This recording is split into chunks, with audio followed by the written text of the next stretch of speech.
เจ้าแม่นอันเบาเฟืองเนาะโดยเบาเฟืองเบาเฟืองก็ได้ค่ายดีอยู่ตีผลิตอยู่นี่อย่างพอได้ค่ายอยู่เนาะตรงนี้อันไปหมดประมาณ3 ไป1เนี่ยไปหมดไปหมดผลิตแต่เนี่ยเริ่มผลิตเริ่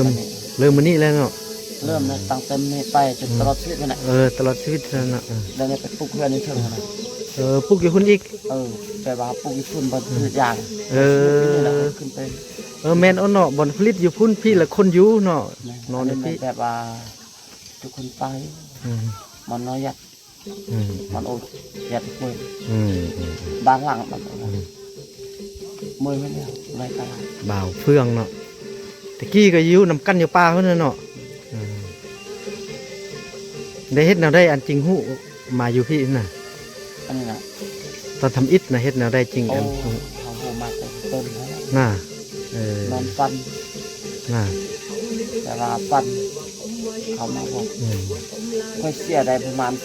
17 มื้อเลย17 มื้อเอาไปกินปลาน่ะ17 มื้อเขาบอกแบบยาเนี่ยแล้วล่ะเขาบอกโตให้พอสุดพอแล้วเขาก็เอาผ้าให้ตื้มเลยโอ้บังก็เอาอันนี้ให้ตื้มเนาะปลา17 มื้อ17 มื้อน่ะเธอก่อนสิฮู้ได้ยามาบ่แม่นธรรมดาเนาะคันเฮามีตัวนี้คันเฮาบ่มีเครื่องเสียบใส่ครับแม่นเนาะเศษบาซี่เนาะบาซี่เศษเลยจริงใดเนาะจะเป็นพยาธิมันยังบ่เอามาพาเป็นโรคเนื้อบ่ไปย่างบ่ได้ไปบ่เป็นเนาะมือคดเป็นคดตบเดียวตาบ่หุ้งได้หมดเนาะพวกได้หมดเนาะแต่ว่าตามกับเฮาเนี่ยเอาลงมาแม่นเนาะแม่นช่วยคนช่วยมนุษย์เนาะลงมาช่วยคนช่วยมนุษย์เมียบ่มีเมียเท่าเนอะก็ซอกเอาอยู่พี่บ่อึดผู้สาวยัดเขามันอยากจะบ่ฮักก็ฮักก็เนาะฮักก็คอยล้มคอยไปหั่นแหละอยู่ได้ 2-3 ปีก่อนแหละแล้วก็เอาเข้าแห้งมักว่าผู้สาวคิดนี่เขาบ่มีพ่อบ่มีแม่ยายเขาบ่มีเขาก็พึ่งพ่อเข้าแม่เข้าว่าบ่ได้ล้มผู้สาวใส่เถิดติไปแล้วเนาะบัดนึงก็หักนั่นละมันบ่ฮอดเนื้อคู่กันเถื่อมันเจอเนื้อคู่ได้เอาบ่เอาก็ได้เอาพ่อแม่ก็บ่มีเนาะ อืม เขายันเขาหักเสียเวลา เอาก็ค่อยล้มค่อยไปฮักฮักแล้วฮักแท้ก็ชาวบ้านนะฮักก็ฮักแท้ก็อันผู้ใดได้ฮักได้ตกลงเอาแล้วก็เอาแท้เลยตลอดชีวิตเลยก็ คือเดี๋ยวนี้เนาะคันว่าเขาเจอบอกเขาหมดคันเขาเจอบอลดี อืมอืม จะได้เอามาอยู่นำเนี่ยนะ แม่นแม่นก็เอามาอยู่นี่ว่าเฮ็ดยาอยู่นี่คายอยู่นี่ตลอดชีวิตทุนแล้ววะทุกคนก็มาซื้อน้ำอยู่นี่นี่วะเพื่อเป็นหยังน้ำบ่น้ำแต่เฮาก็จะเป็นคาโต้เฮา ได้ ซื้ออยู่นี่ลายแล้วไปคายอยู่พุ่นอืม ท่านเจ้าเหตุการณ์เดี๋ยวนี้แห้งง่ายเขาจะส่งให้ ประ แม่ มาณ น ว่าเขาใครนี่ส่งละแสนเนาะ อืม เขาก็จะส่งให้ทงหนึ่ง80 แม่นแม่นอืมแม่นความเจ้า แต่เขาส่งไปเท่านึงแล้วเขาหักหลังอะ น่ะ เขาเอาไปยาประมาณ200กระทง ส่งไปทางเด้อ ทำนี่มอนหลักกอก เออ เป็นสัก เขาหักลังซ้ ประมาณำเอาเขาหักลัง 200กับ20 ล้าน เขาหักลังกับบ่ส่งให้เข้าเลย ยาเงินซ้ำนั่นเอาไปยา แม่นอืม เป็นยังถ้าเอาไปกินกับวัดซะ แม่นบ่ฮอดเซอแม่นความเจ้า อืม มันก็ได้ แม่นความเจ้าน่ะ มันก็ได้มันกินไปเดียว แม่นน่ะ ที่เราเฮ็ดนั่นเองจะได้ดีมันก็ได้ แม่น บ่พอเขาว่าทำดีได้ดี อืม ทำชั่วได้ชั่ว แม่นความเจ้า ทำ น่ะ เฮาสัตว์ซื้อเขาก็ได้ แม่น เงินหาได้นำใจหายาก แม่นน่ะเงินหาได้น้ำใจหายาก เขาคือเงินซ้ำนั่นเขาก็บ่แค่ แม่น น้อยมันก็มีเหตุผล เข้าเฮ็ดซะนั่นเขาก็บ่รอดคือจะว่าหั่นแหละมันหักเป็นไป บ่กล้า ดิ มาเหยียบ แหมก็แนวนั้นเนาะ เพื่อนเฮาแล้ อืม วลูกนี่ขี่รถไปเนี่ยประมาณชั่วโมงไป บ่อยู่ไกลเนาะคันจะเว้า ถ้าปิดเคยบ่ฮู้นะน้องเนี่ยพาไปไป อืม เพื่อนให้คอย อืม เมื่อวานนี้ไอ้คุณเอายาเข้าไปนะเพื่อน อืม เอาไว้ยาเนี่ยมันได้ ยามันก็ได้เทื่อเดียวหันก็แล้ว ว่าเงิน มันบ่ได้อีก ยา อืม เขากินกับพอไป แม่นน่ะ ขันจางดีน้อยก็กินแซ่บเจ้าพระสักซื้อจับได้ แม่น เงิน20 ล้านมันก็คุ้มซื้อ ปัดกุ้มก็มือเดียวก็อีกกุ้มคันตั้งจ่าย20 ล้าน แม่น่ะ มือหนึงจ่ายหมดเป็น50 ล้านเป็น100 ล้านก็มี คันเฮาสักซื้อเนาะ อืม เฮาสักซื้อที่เงินน้อยก็มีประโยชน์ แม่น10,000 20,000มันก็เฮาจ่ายกุ้มโดน แม่น อื มี ม ประโยชน์ มื้อนี้10,000มื้ออื่นก็20,000บวกกันไปแม่หลายปีมันก็ได้หลาย คันเฮาเฮ็ดดี นั่นเฮาเฮ็ดดีทำดี แม่น คันเฮาเฮ็ดชั่วมันมีความชั่ว แม่น คนเฮา แม่นความเจ้าน่ะ เอาคนแบบนั้น แม่ เอา น ไป แม่นความเจ้าน่ะ เอาบ่มีคอมันสติ แม่นบ่มีเอาก็ขอเอาก็ดีกว่า คันเฮาดีคนก็นิยมหลาย อืม คันเฮาบ่ดีเพิ่นก็บ่นิยมน่ะ แม่นความเจ้าน่ะเฮ็ดบ่ดีเฮ็ดเสลอก็คือว่าหั่นแหล้วผู้ใดก็บ่นิยมก็จะว่า คือเฮานี่มันเฮาอยู่นี่ไปซื้อ แม่น ไปซื้อกัน ไปใช้ก็ได้เอาเฮ็ดดีทำดีอะไปใช้มาใช้ก็ได้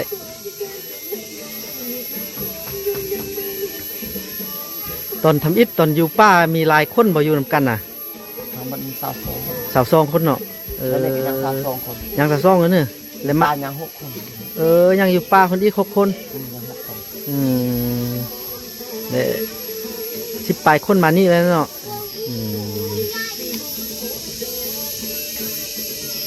ตอนอยู่ป้าเขาเคยกินหยั่งอยู่ป้าน่ะบ่ได้เฮ็ดให้บ่เฮ็ดส่วนที โอ้บ่มี น่ะ อยู่นี่ก็บ่มีให้อยู่นี่ก็อยู่ละล่ะ ก็อยู่ลาก็ก็ได้ซื้อกินเนาะอยู่นี่คันจะเว้าแต่อยู่ป้าบ่ได้ซื้อเฮ็ดซื้อกิน มีแต่ขุดมันกินนะ ขุดมัน เออ มันแบบเดิมมัน มันแบบมันอันนี้นะ มันแบบเฮาอยู่กลางแห่กลางสวนเฮานี่นะ เออขุด มันตอนนั้น เอาหยังขุด เอาเสียม เสียมันเนาะมันก็จะนานได้โอ้ก่อนจะได้ก็บ่แม่นธรรมดา ประมาณ2 ชั่วโมง2 ชั่วโมงคนได้ น่ะ ได้กิน ขุดแล้วก็เฮ็ดเสด็จกิน จี้ จี้เนาะนึ่งก็บ่มีหม้อมีหยังเด้เนาะ บ่มีนะมีแต่บังไม่เหี่ยวนะ บังเฮ็ดลามเฮ็ดหยังเนาะ ย่างกิน คันจะว่ามันหันเป็นต่างเข้าเนาะคันจะว่ากินต่างเข้า นะ และอาหารแท้จะบ่อึดติอาหารน่ะ อาหารบางเทื่อก็กินปูกินปลาไป ปูปลาซีน เนาะวายเนาะบุญไป ได้ซีนได้บ่ได้กินเนาะ โอ้ได้ว่าเสื้อแห้ว ใส่แฮวเนาะ อืม เอาเสือกย่างมาใส่แฮว เอาเสือกหญ้าอันสะยางนั่นนะ ใส่ยาง สะยางตัวเขาไข่คือเสือกมันงัวมักควาย เอ นะ อ ตัวเส้นสีขาวๆนะ อืม ดีก็ เสิร์ฟทึกแล้วก็เอามาปัดจี้กินเนาะต้มกับลามบ่ ย่างแห้ ยางแห้งเนาะยางแห้งแล้วก็ปิ้งเนาะหากบ่ได้กลับเข้าเนาะกลับมันหั่นเนาะ บางนี้บางบาทก็เข้าปีไป บางบาทก็มี ปีไป และเด็กน้อยผู้เกิดมาเฮ็ดซะเด้อเอาหยังให้กิน กินธรรมชาติชอบกินหยังกินผักกินมีกินหยังผักกิน กินคือกันหมดบ่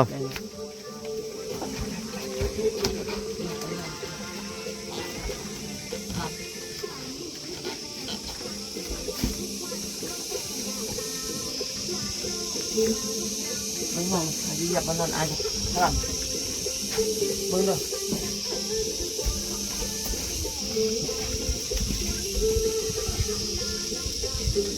มันนี่เขาจะออกไปป่าเลยนะ เอ เดี๋ยว อ ชาวมึง เตรียมเครื่องเข้าไปป้าเพิ่น แน่น ผู้ใดไป พอในบ้าน พ่อในบ้านท่าน พออันไทย ในบ้านไป ไปแล้วไทเฮาบ่มีผู้ไปนำติ บ่เขาอุ้ยเขาแหงสั่น เขาแฮงแซมเนาะ รุ่นนี้นะเขาไปนี่ เอ รุ่น อ นี้ไปฮอดบอลเขาอยู่ประมาณ2 มื้อ สองมือเนาะอ ทางกูมา อ่า ลัดเลย อืม คือนี่คันเขาไปทางนี้ทุ่นทางเขาไปพุ่นน่ะ น่ะ นั่นแหละเป็นผู้นั่นแหละ ขึ้นก็ลงไปก็ลัดไปแล้วก็ฮอดเอาเนาะ ลูกนี่ไปเขาก็ลัด อืม สหัสออกไปทางบ้านนาแวนเพิ่นก็ได้นะ เออ เก่ง เก่งสมควรเนาะ คันเขาไปยังมาทางพี่เขาก็ไปทางพุ่น น่ะ ไปทางพุ่นในหมอกกว่า ไปทางนาเวนเพิ่นมอกกว่าเนาะจะเว้าเนาะ อืม อืม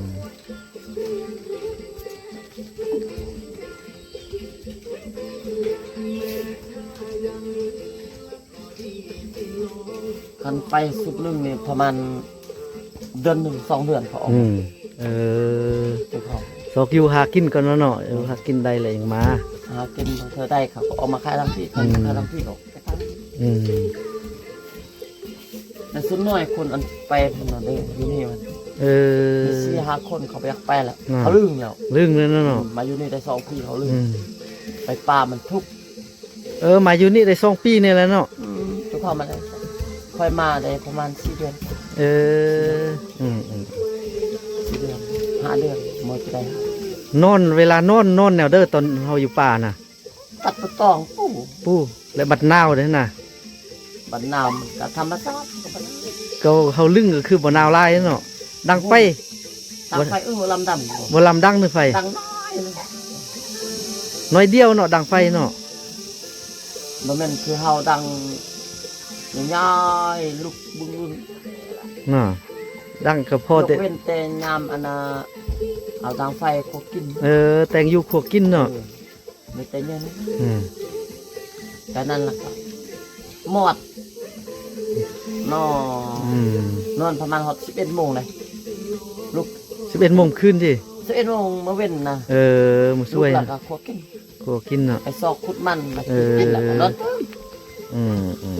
ประมาณ1 โมง 2 โมง 3 โมงออกไปซอกกิน อืมอันนี้ก็แม่นคนเฮาอยู่นี่หมดติ แม่นว่า ลูกผู้เด้อหั่น อันนี้ลูกอันนาพอมันใส่ ม อันนี้ลูกเซาตัวนี้ลูกอีหลี เออ ลูกอีหลี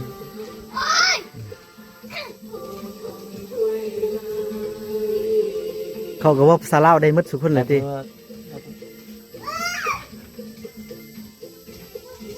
หันไปป้าเขาก็เบาซาลาวได้เขา อืม คนกัน เราภาษาเผาเขาได้เนาะเราภาษาลาวได้ปนกันได้ ค เนาะ นกันไป บัดเยอะมาแท้เพิ่นคือจิบ่ฮู้เนาะคันเข้าโรงเรียนเด้อพี่เนาะภาษาเฮาเนาะภาษาเผาเฮาน่ะคือจิบ่จื้อผู้น้อยเด็กน้อยเนาะปีหน้าปีเนอร์ก็ได้เข้าโรงเรียนแน่เนาะ เขาไล่ว่าเขา น่ะ ผมออกไปป่าเนี่ยเดือนหนึ่งประมาณ2 เดือน 3 เดือนที่มาประมาณ เนาะลึงอยู่พุ่นเลยเนาะ ไปเที่ยวต้องไปเอ้ยไปเห็นยัง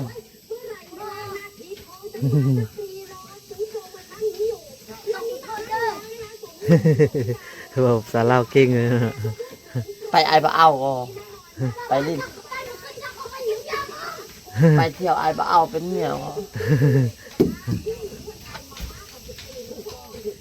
มันจะไปเที่ยวมันขอโทษ เออขอโทษ ขอโทษเด้อไปกัน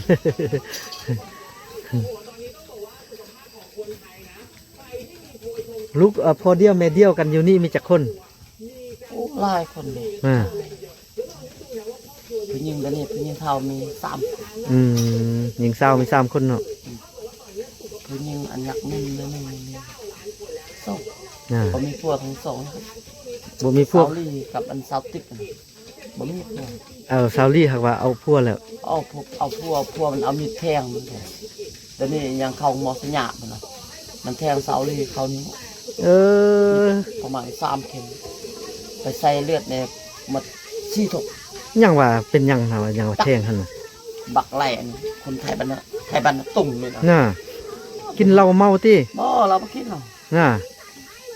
คนเสียเส้น เออ มันเป็นคนไทยนะตุ่มนะ น่ะ แล้วนี่ไปติดคุกแล้วส่งไปศูนย์ ส่งไปคุกคุณแล้ว มันก็ เลสาวลี่อยู่หั่นละไปห้องหมอมาดีละเออไข่แดงเนาะ โอ้ บ่ได้ลูกนำกันเถอะที่ กำลังมันนะครับ ยังมานอยู่หั่นอยู่บ่เออโอ้ พวงพระจ่า ได้รักษาลูกหั่นแหล้ว เกิดมาก็บ่เอาไว้หรอก ก็เอาให้พอปู่แม่ย่าโอ้เขาเขาเอาไข่ แม่น เขา อืม เติมรีบเอา แท้ เอาไว้เนื้อมามันติด แม่น เอาไปยังมากก็เป็นคือพ่อหั่นนะว่ะ ไปดู อืม คนเติมรีบเอาไว้นะ แม่นน่ะยังว่าคิดบ่ออกยังว่า โอ้ ผิดกันมายังซั่นน่ะ บ่ผิดยัง มื้อคืนเด้อมื้อเว้นเด้อ มาเว้นตอนเช้าตอนประมาณ6 โมง ตอนเช้าบ่เที่ยงกันมายังติ บ่ น่ะ ลาวเนี่ยตังบริแต่ทำอีก น่ะเออ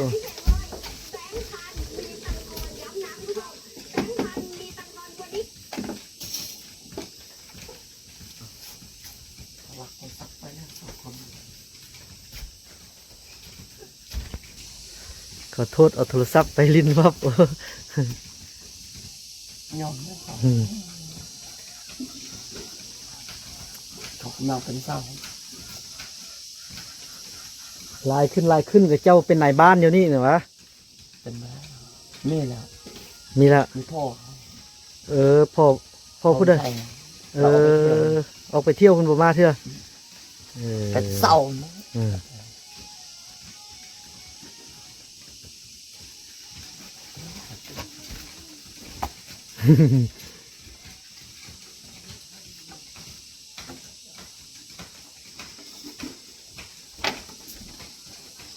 เศร้าโจง ก็ลิ้นอยู่ฮันตี้ ไม่ได้เขาก็ออกไปเที่ยว เที่ยวอยู่เซอร์อยู่บ้านเนอะซื้อขนมซื้อหยังกินอยู่คุณเลยเนาะมีเงินนะ เมื่อวานไปขายซีเฮ็ดได้หนึ่งได้เงินประมาณ6 ล้านไป เออ แบ่งให้เข้าพละ500,000 ก็ออกไปเที่ยวหมดเนาะมีเงิน มันพิษใจลอยโอ้มีเงินนะซื้อ เขา ฮัน นี่คันมีเงินนี่ตายบ้านเขาบูนี่เขาแบบว่าจกให้ เออ เขาบ่ฮู้จ่ายเด้ ซื้อเหล้าปองหนึงเนาะ เออ มีเงิน 2-3 แสนให้หมดเลย โอ้ บางคนก็ส่งบางคนก็บ่ส่ง บางคนก็บ่ส่งแท้ ผู้บ่ส่งแท้ก็อยากว่าเด้เนาะ นี่ ผู้ส่งก็ยัง ส่วนน้อย ว่า คนก็ส่ง แม่นความเจ้าแหละส่วนน้อย นายคน แนวเขาบ่ฮู้จ่ายเทื่อเด้เนาะ นี่ ว่าเราทุกอันแก้วหนึงเสีย 10,000 กีบ 10,000กีบสมมุติว่ามี 2-3 แสนก็จกเฮาหมดเลย โยกเข้ามาเลยบาทเดียวเขาฮู้เลย เขาบ่ฮู้เลย คนอันนั้นเห็นว่าเอาเงินให้แล้วบางคนบ่คิดอนาคตเนาะ แม่น เอาไปเลย เอาไปเลยบ่คิดอนาคต เอาเรา ตัวอง ให้ตามปอง2ปองเงินเอาไปเลย แม่นความเจ้าแท้ คนมันคิด อืม คนมันดีนี่เขาบ่เอา บ่เอาแหละ ตามเขาไปนำ อืม ไปตามเบิ่งโอ้หลายคน คือดังเฮาแท้ก็เอาส่งคืนมาแล้ว 10,000 ก็เอา 10,000 20,000ก็เอา 20,000 บางคนเขายกให้นะเขาบ่เอาเขาเอาส่งคืน แม่น ส่งคืนหมดคนมันบ่ดีมันเขาน้อย อืม คนมันใจดีนี่ส่งให้หมด แม่นนะ เขาบ่เอา หอบไปหมดแล้วก็โอ้ก็บ่ เขาบ่ฮู้เลย ก็บ่ฮู้เลย จักเธอก็บ่ฮู้ แม่นความเจ้า 20,000ว่า20,000จกมี4แสนหาย4แสน เออ มี5แสนหาย5แสน หมดเด้อวันนี้ หมดเลย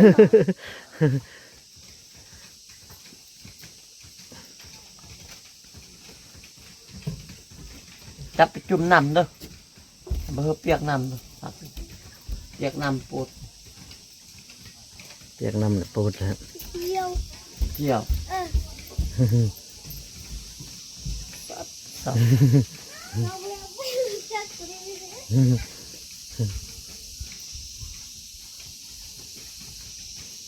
โอ้ยสิอยากเอาคุณป้าเลย น่ะเอาก็ เอา ดี คน นะ เฮานะมันสบาย เอาก็ดีนะวะมีติผู้สาวมันจักคนอยู่นี่ซองเนาะอืม ซ้ำตอนนี้นไปเขาเฮียน เออ ซ้ำกันเลย เอาก็ดีแล้ววะก็ดีแท้ โอ้ ดี เลยแต่เขายังน้อย อืมเอาก็ได้ทาก คือมันปีหนึ่ง2 ปี ได้เลี้ยงเข้าแล้วเลี้ยงไว้ใหญ่แล้วก็จริงแต่งงานกันตื่มส ข อ อง งเขาตกลงเขาแต่ง ตื่ม2 ปี 3 ปี ตัวหนึ่งไปแบบเสาตุนตีมา เออนั่น ย่อเห็นเยอะ แม่น ลงทุนลำดับ 30 ปลายล้าน แม่นโอ้ยขายยา2 มือก็ต่อแห้งแล้วว่ะ2 มือก็ได้หลายล้านแล้วทึกมือเข้ามาซื้อนะ มันไม่เท่าก็เดียวเท่าไม่สร้างก็ได้ เอ ต่อไปนะ อ น้องบนนำกับเมียมัน น่ะ เอากันได้เอาผลิตได้4,000 ทงเนาะ ค่อยก็ได้30 ล้าน ได้ซ้ กันได้ประมาณ400-500 ทงนี่นะ ำ ค่อยก็ได้30 ล้าน แม่นแท้แม่นคำเจ้า เขามาซื้อยาไปเที่ยวเบิ่งเด้อฝนตกโทรศัพท์เปียกเอาถุงยางไปเสิร์ฟไปกันฝน